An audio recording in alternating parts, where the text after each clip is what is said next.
នស្បែកភ្លឺរលោងកាត់បន្ថយជាប់ស្នាមអុចខ្មៅកាត់បន្ថយរនញើធំនិងធ្វើឲ្យស្បែកភ្លឺថ្លាសូមទស្សនាវីដេអូនេះឲ្យចប់អាចកំបាំងធ្វើទឹកថនណារបស់ជនជាតិជប៉ុនសម្រាប់ធ្វើឲ្យស្បែកសភ្លឺថ្លាប្រឆាំងភាពចាស់បំបត្តិស្នាមអុចខ្មៅនិងមើលទៅភ្លឺរលោងភ្លាមអ្វីដែលបងប្អូនត្រូវការមានដូចជាឆ្នាំងអង្ករជួយផ្ដល់សំណើមដល់ស្បែកជួយឲ្យស្បែកភ្លឺថ្លាមានសុខភាពល្អបំបត្តិស្នាមអុចខ្មៅនិងបំបត្តិពណ៌ស្បែកមិនស្មើគ្នា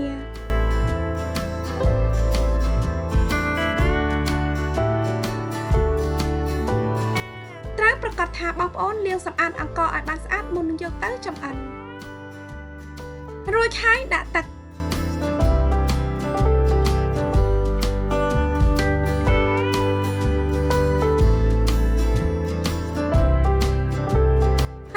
ទៅដាក់ចំអិនរយៈពេល10ទៅ15នាទី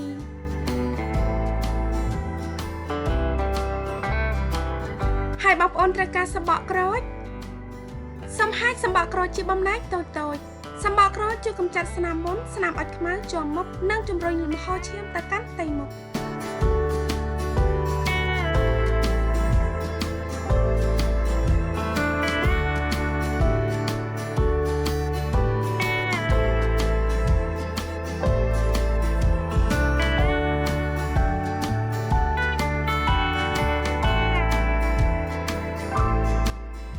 ចំអិនបាន10នាទីហើយសូមបិទភ្លើង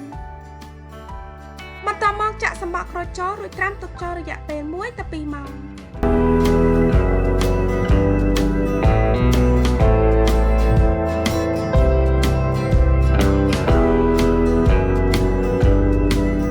បន្តមកត្រងយកទឹក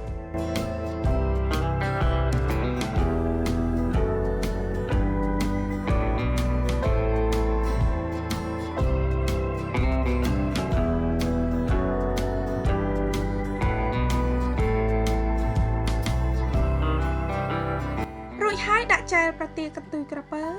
ប្រសិនបើបងប្អូនមានស្បែកស្ងួតបងប្អូនអាចបន្ថែមចែលប្រទាលកន្ទុយក្រពើបន្ថែមទៀតក៏បានដែរ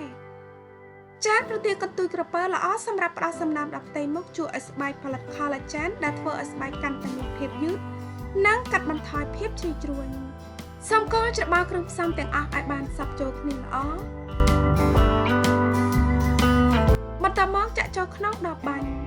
បងប្អូនអាចទុកទឹកថនណានេះក្នុងទូទឹកកកហើយទុកប្រើបានយូររហូតដល់ទៅ7ថ្ងៃ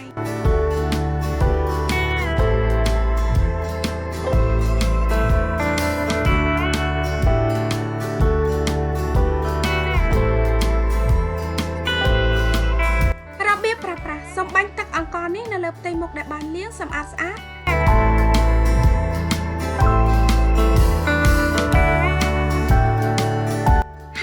ឲ្យជ្រាបចូលផ្ទៃមុខរួចហើយលាបឡេដែលបងប្អូនប្រើជាប្រចាំបងប្អូនអាចប្រើទឹកថូនណានេះ2ទៅ3ដងក្នុងមួយថ្ងៃបន្តប្រើទឹកបាញ់មុខនេះជាប្រចាំនឹងធ្វើឲ្យផ្ទៃមុខរបស់បងប្អូនមើលទៅសភ្លឺថ្លាក្មេងជាងមុនកាត់បន្ថយជាប់